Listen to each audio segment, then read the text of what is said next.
40% से और भी बहुत कम। राहुल गांधी 15 मिनट 42 सेकंड बोले मणिपुर पर, उनका सदन में वक्तव्य 15 मिनट 42 सेकंड करना, उसमें से 11 minute 8 second camera Om Birla speaker को दिखाता रहा, यही संसद टीवी का कैमरा, और मात्र 4 मिनट राहुल गांधी जी को दिखाया। 71% टाइम पर कैमरा ओम बिरला पर था। ये क्या मतलब है? आप क्या छुपा रहे थे?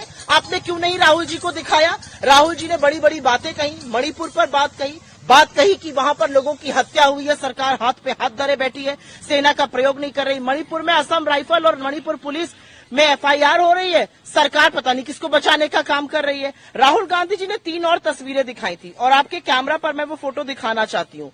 एक है ये अडानी के जहाज में मोदी जी की फोटो, उसके बाद दूसरी फोटो है आराम से नौश फरमा रहे मोदी जी अडानी के हवाई जहाज में, तीसरी फोटो है अडानी का भारत में कहां कहां व्यापार बढ़ा मोदी जी के आ जाने के बाद।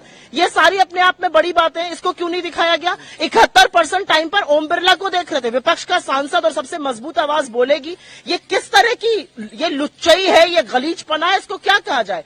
ये कुछ नहीं है, ये तानाशाह, एक कायर तानाशाह का डर है।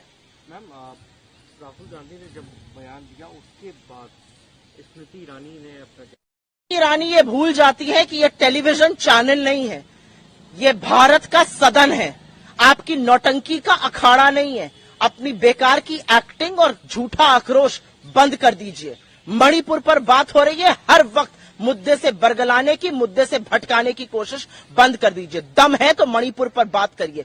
बेवकूफी का आपने वहां पर भाषण दिया और अभी फैक्ट चेक करूंगी मैं और बताऊंगी कैसे आप वीपी सिंह की सरकार में शामिल थे, समर्थन दे रहे थे, जिन वाक्यों को आपने गिनाया, तब आपके लोगों ने कुछ क्यों नहीं किया?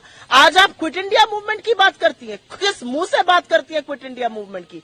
जिस दिन महात्मा गांधी ने क्विट इंडिया मूवमेंट का आह्वान किया था, मौलाना आजाद हमारे अध्यक्ष है, नेहरू, पटेल, आजाद, गांधी गिरफ्तार हुए आज के दिन, श्यामा प्रसाद मुखर्जी ने चिट्ठी लिखकर बोला था कैसे उस आंदोलन को कुचला जाना चाहिए। मुस्लिम लीग के साथ, जिन्ना की मुस्लिम लीग के साथ मिलकर सरकारें चला रहे थे। इनको क्या लगता है इनके झूठे आक्रोश से इतिहास बदल जाएगा? स्मृति ईरानी अपनी बेकार की बातें बंद करें।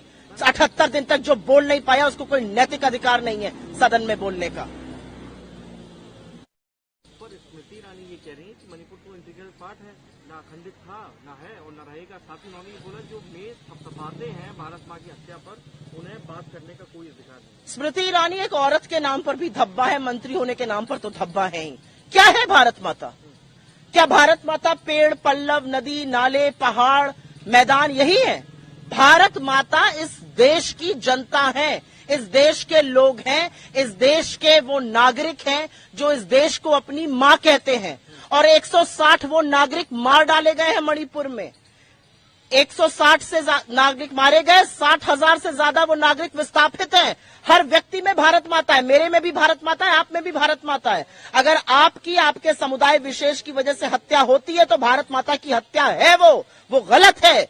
और अगर भारत माँ में आर्मी और पुलिस के बीच में लड़ाई मची है तो और क्या खंडन होगा? आप दो समुदायों को आमने सामने आज खड़ा नहीं कर सकते। मणिपुर में एक भारत की बात करते थे, 2 मणिपुर के टुकड़े कर दिए हैं। इस देश के टुकड़े करने वाले नरेंद्र मोदी और इनके ये बेशर्म मंत्री हैं।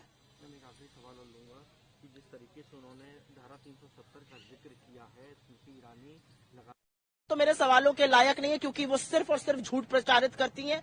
इतनी उनकी बुद्धि नहीं कि सवाल का जवाब दे पाएंगी, लेकिन फिर भी क्योंकि आपने पूछ लिया है तो मैं एक उनसे सवाल रख देती हूँ। स्मृति ईरानी ये बता दे, 370 आपने हटा दिया, आपने जम्मू कश्मीर के टुकड़े कर दिए, आपने उनको राज्य का दर्जा हटा दिया। क्या कश्मीरी पंडितों की हत्या बंद हुई है? और जब कश्मीरी पंडितों की गिन गिन कर हत्या करी जा रही है, चाहे वो स्कूल की एक अध्यापिका हो, चाहे वो बैंक में काम करने वाला राहुल भट्ट हो, जब हत्या होती है तो आपकी सरकार क्या करती है? आप करंट के तार से लोगों को करंट लगाते हैं क्योंकि वो प्रोटेस्ट करते हैं। आप लोगों को डराते हैं, धमकाते हैं, उन पर लाठियां बरसाते हैं। 3.5 महीने से कश्मीरी पंडित यहां पर बैठे हैं सरकार से बात करने के लिए। स्मृति ईरानी की सरकार के पास वक्त नहीं है बात करने का।